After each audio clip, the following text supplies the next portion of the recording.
This is Hollywood. Matías Bombal with him. The Weinstein Company releases, as it says on the screen, the 8th film by Quentin Tarantino. It's called The Hateful Eight, perhaps as a nod to the great western, The Magnificent Seven. The story takes us to Wyoming during a time just after the Civil War, when bounty hunters are making quite a profit by collecting evildoers, dead or alive. As the picture opens on a snowy landscape on the great frontier, we see a stagecoach making its way through the snow. Inside, we find John Ruth, played by Kurt Russell, en route to the town of Red Rock. There, he'll turn into the sheriff and later hangman, the fugitive from justice in his charge, Daisy Domergue, played as only Jennifer Jason Leigh may play the part, with gusto, tough as nails.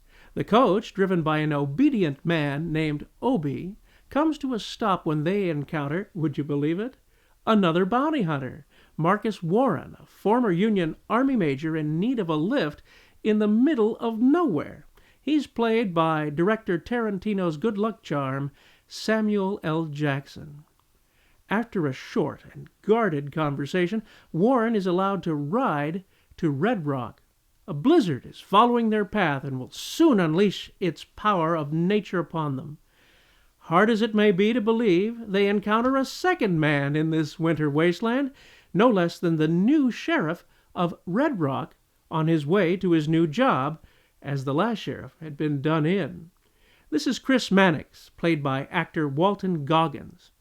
As it happens, the stage has one more seat. The combined social graces of this group are less than ideal. Ooh, woo! Well, I tell you what, Bob. The name's John. When we get to Red Rock, I'll buy you and Major Marquess there dinner and booze. My way of saying thanks. I don't drink with rebel renegades, and I damn sure don't break bread with them.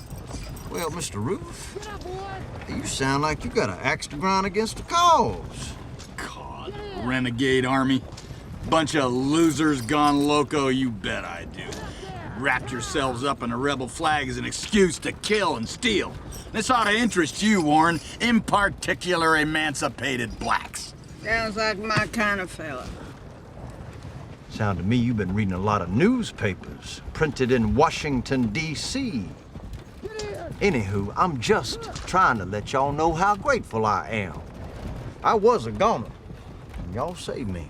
You want to show me how grateful you are? Get in there! Shut up! Kurt Russell there, perhaps possessed by the voice of John Wayne through the whole picture. The blizzard necessitates a stop for shelter along the way at Minnie's Haberdashery. This was in an era when that term meant the seller of small wares or the goods of a peddler. Today it's associated with shops providing the service of a men's outfitter with hats and accoutrements, etc. Minnie's has a well, a barn, and an outhouse all set apart from the main building. Yet much of the picture, in fact most of it, takes place inside Minnie's with the unusual group of fellows that they encounter there. Odd, too, thinks Warren, as Minnie is nowhere to be seen. The door latch is busted, and to close it against the blizzard requires two men, one to hold the door and the other to nail not one, but two boards across it. It reminded me much of the classic short film The Fatal Glass of Beer with W.C. Fields from 1934, where he frequently repeats this line. And it ain't a fit night out, a man of peace.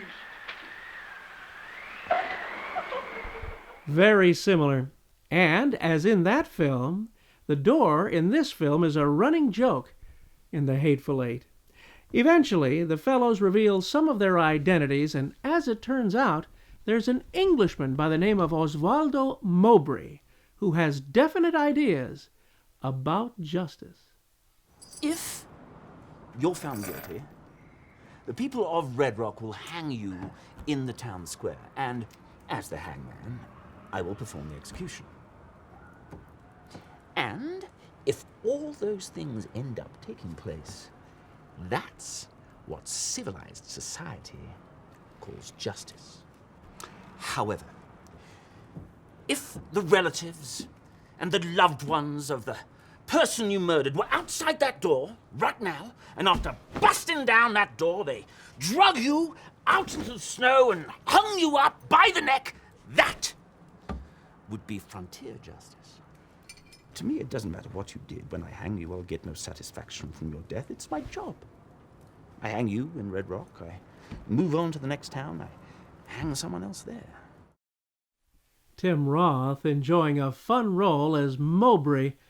Something odd is definitely at hand, and everyone suspects everyone else, as you may see as Tarantino swings the 65mm ultra Panavision camera around these strange bedfellows, capturing this all with a non-electric photographic process of motion picture film.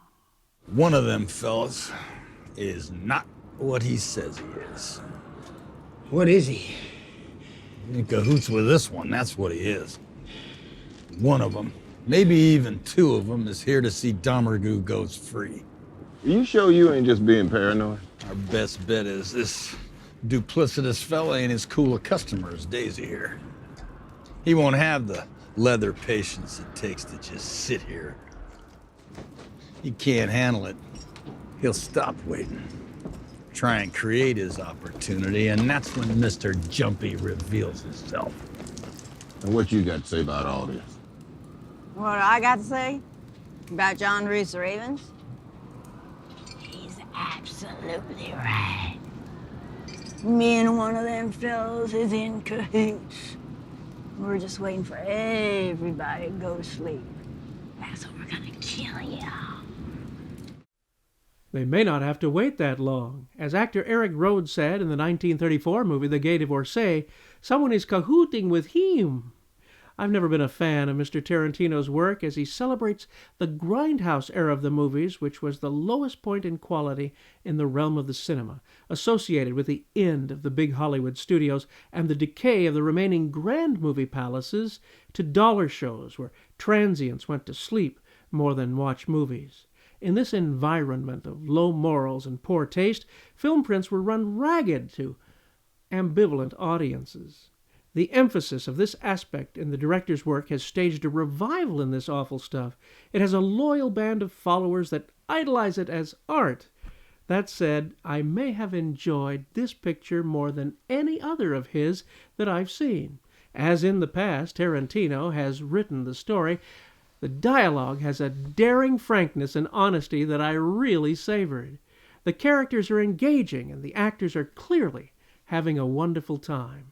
In the first half of the movie, the development of the story is very well done, almost not typical of Tarantino. Fans of his need not worry, however. The Grindhouse King gives them what they want in the second half with bloodbath galore. I found the second half a little weaker than the first. The beginning of the second half features a voiceover narration by Tarantino in the first few scenes that recap what happened earlier. His voice sounds more like an NPR News morning host than someone telling a story of the Old West. It didn't match well. The biggest irony of this film is the grandeur of the film format of 70mm motion picture film, already a large format on its own, made even wider by the anamorphic Ultra Panavision lenses. Ironic because this is the perfect format of giant vistas, and although there are a few in the first half hour, the rest of the movie is primarily shot in an interior setting. However, I do admire that through the director's influence, 70mm film projectors were reinstalled in almost 50 theaters at the expense of the Weinstein Company. Those theaters will present a roadshow version of the movie on actual 70mm movie film, complete with a very short overture at the beginning of the first part and an even shorter overture to the second half after intermission. Movie legend Ennio Morricone has composed the score. If you're going to see this in the Cinerama Ultra Panavision 70 Roadshow version on film, you'll also get a program. Other actors appearing in the picture are Bruce Dern, Channing Tatum, Demian Bichir, and Zoe Bell. The Motion Picture Association of America has given this an appropriate R rating. The second half gets bloody. This is your pal Matías Bombal, bidding you a fond farewell.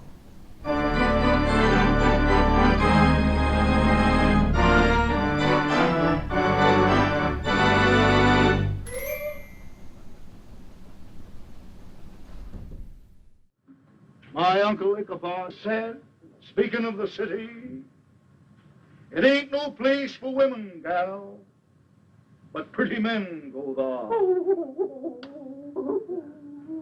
there. Always said something to make you split your sides a laughing. Comical old gentleman he was. Well, I think I'll be a hightailing it over the rim. And it ain't a fit night out for man or beast.